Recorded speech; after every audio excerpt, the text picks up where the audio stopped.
wala si Hana.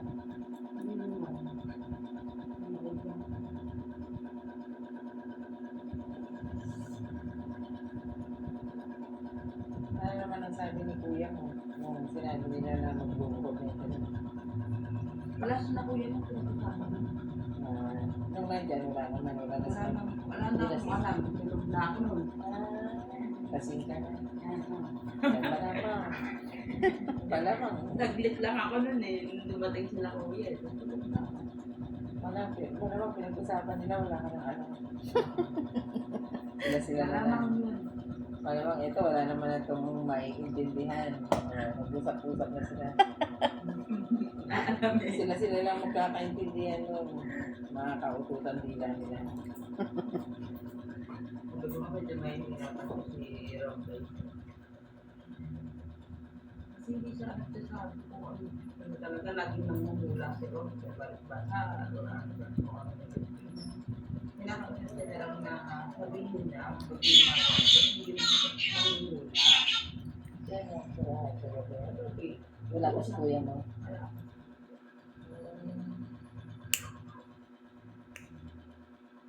Dapat yun, pag-usapan nila, ay baka kalingat-lingat mo. Inaano yun siya, hindi nga siya aggressive, mga ganun. Paano niya malalaman? Wala akong jowa, pero na-stress siya yung dalawa.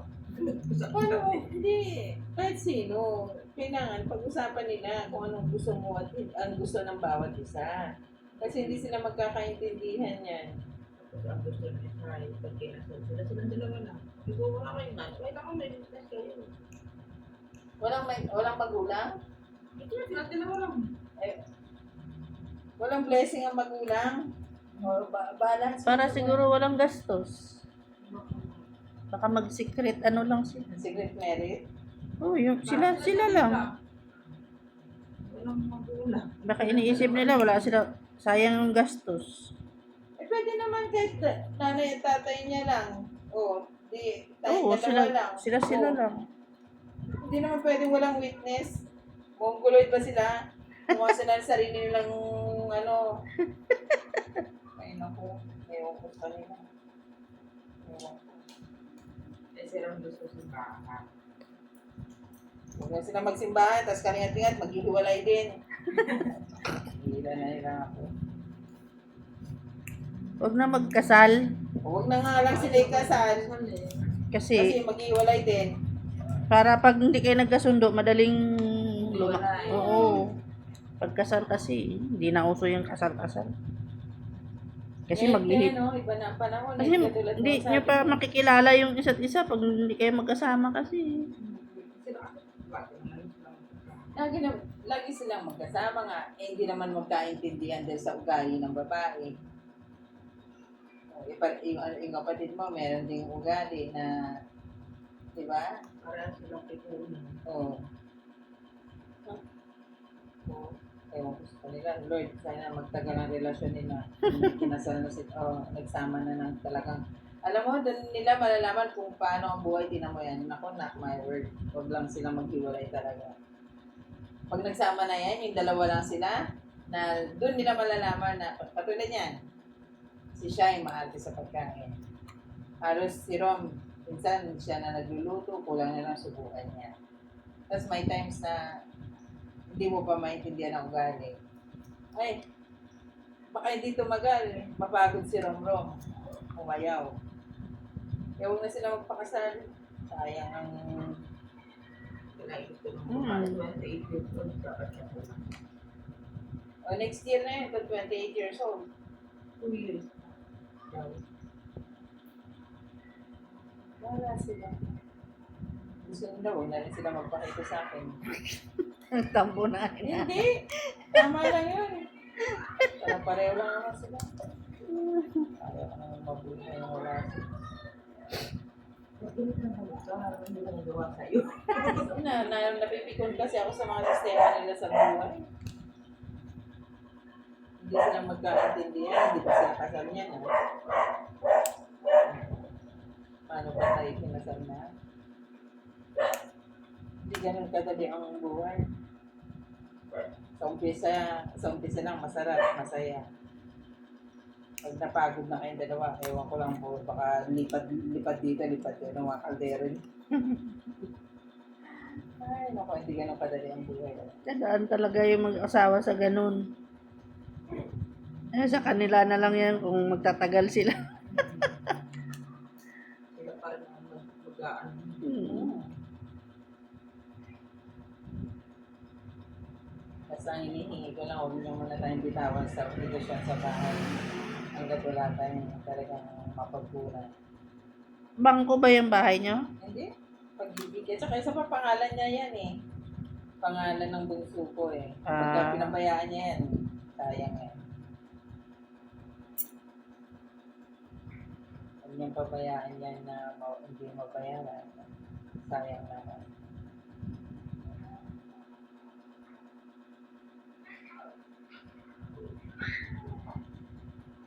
Ang tutuusin, pwede naman sila dyan sa bahay. Para hindi na sila magbayad ng upa. Para makatipid muna sila habang nag-uumpisa Eh sila. kaso, pinagpipilitan ng babae umalis eh. Gusto niya siguro may sarili siyang ano. Gusto nga daw niya yung may sarili siya, yung nakakakilo siya. Ang hirap kasi kumilos din pag marami kang ano eh.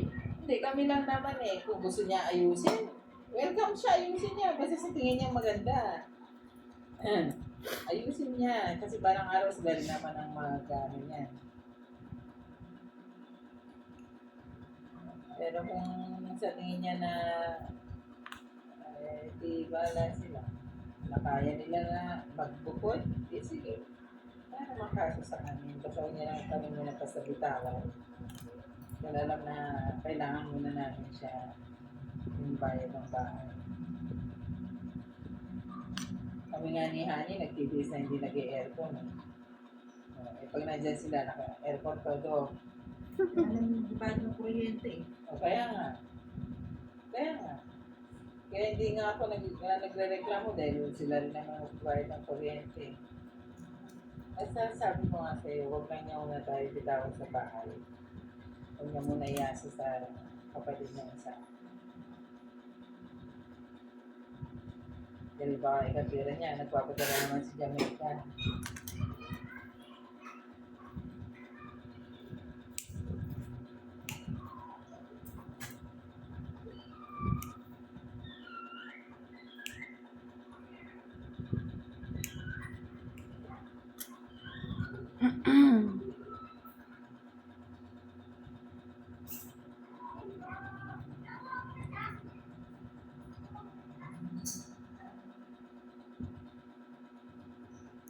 Natapos mo na yung likod mo, te. Extend mo na. And ano, Nabuto na din. nakaslab na. Si Kuya lang gumawa. Oh, siya lang mag-isa. Galing mo. Kaya ang tagal eh. Hindi, at least yun, wala kang binayaran na labor. Ah. Ang mahal ng labor ngayon. Tapos di mo pa magustuhan ng trabaho. Medics din. Ay. At least yan, sarili niya. Oo. Unti-unti lang.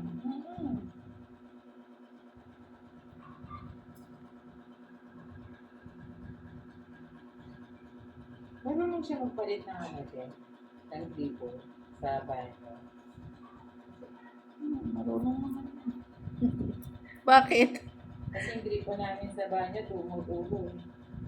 Minsan nga, ini-screw ko, ayaw mo naman. Pag hindi ko pa talaga nagawa yung magagawa. Tumutulo. Ano lang yun? Kulang lang yun sa ano. Hindi ko pa natatanggal yung screw niya eh. Titignan ko. Ano ba tawag doon? Yung puti? Yung thread, lalagyan mo ng puti na parang Teflon. yun. Yun lang yun. Lumuwag. Ay, nawala na yung ano.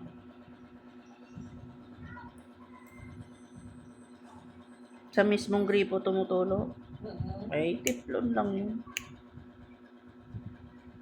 Ano naman ang alam natin, te. Yun lang.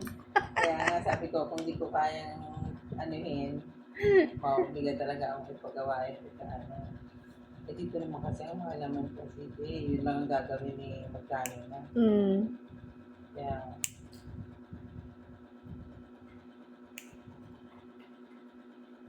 Naghahanap ka ng ulo.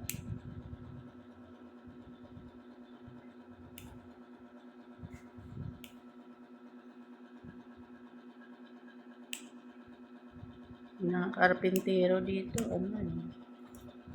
Dunong-dunungan lang. May masabing di may nagawa. Marunong na. Isang bala ng singil.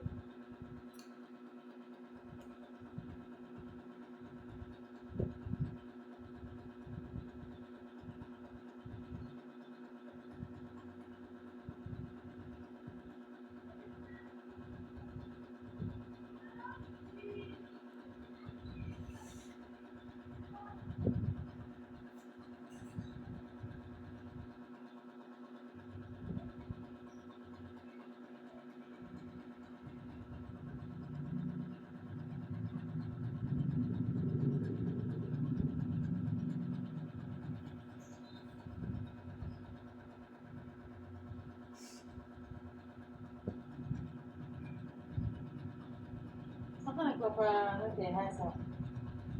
Sa Maynila pa. Ha? Doon sa Quezon City. Dinadala mo ba? Oh, bukas pupunta ako doon. Kasabay ko kaya yung neighbor natin na. Kaya hindi ko alam kung manalas din. Ay, makukuha mo din agad? Oo. Kasi ang layo nun din. Dadali mo pa ito. Minsan, dyan ako nagpapahasa sa ano. Meron sa may ano Fortaleza. dito sa may, ang tawag niya? Bago doon, dumating sa may Tehero. No, dyan nga. Umboy, tawag din na Umboy. Sa Umboy.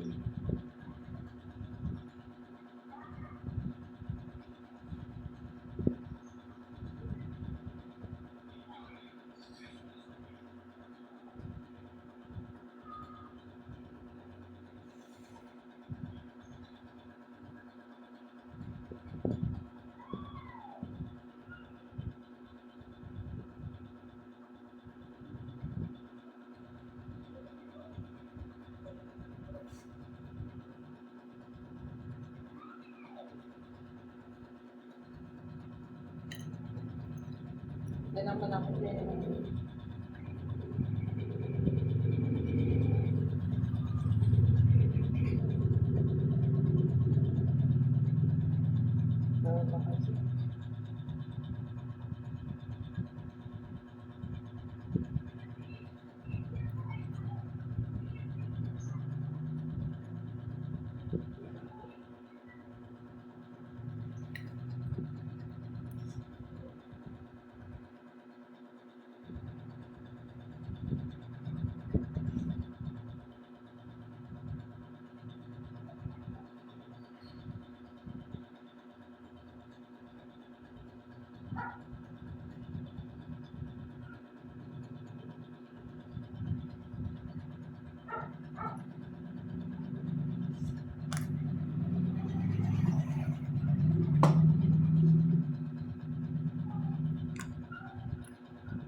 Sakit. Ano nga, wala nga. Para siyang bandid na nga. Dahil sa sobrang, alam mo yung Makati na, Makati yung pakiramdam ng dito. Tagal kasi. Hindi siya masakit ang ramdam ko Makati. Hmm.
Bailalim.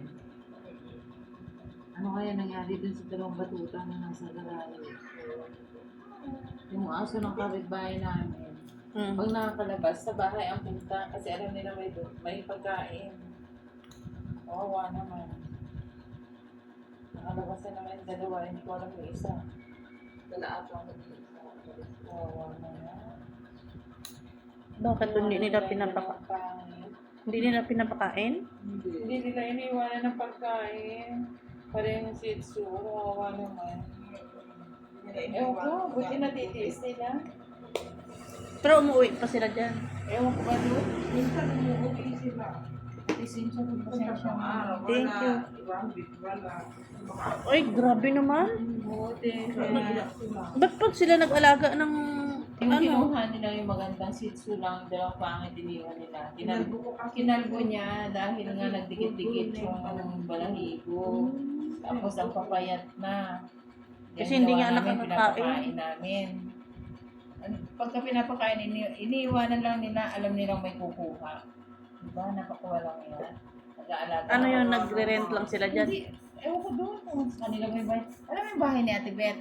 Yung, di ba yung, naalala mo yung may ano doon, yung katabi niya na, May mga saging? oh, di ba yung may saging si Ate Beth? Tapos yung dito, yung may kotseng kulay brown. Ah, Yun. Kaya may ari nung. ba't yung iniiwanan yung aso na? Nakakaawa. Siya kaya hindi pa kainin. Naiinis ako pag ganun nakakita. Eh, naawa naman kami na hindi kunin. Kasi nagugutom tsaka nauuhaw. Tapos mainit pa. Ang init pa. Patay pa yung ilaw sa loob. Ang garami. Parang di ko na, ano ko na ba yung, ano, yung aspa. Bakit yung nakaano yung mukha na sa sarap na kalito. Parang gusto nyo magpapakarin sa akin. Hindi iyak. Ay, hindi mo magpapaka. Nakalak yung Tsaka gate. nakatali eh. Ay, mga salbahe naman sila. Sarado yung gate. Tapos may butas. Tapos hindi man lang thank you, wala kang maririnig. Yung kinuha ba ng thank you naman sila? Yung ngayon, nakuha nila, hindi yung mga bata. Lalaki. May lalaki pero yung babae na mukhang dugyot hindi. Wala naman bata ko yun.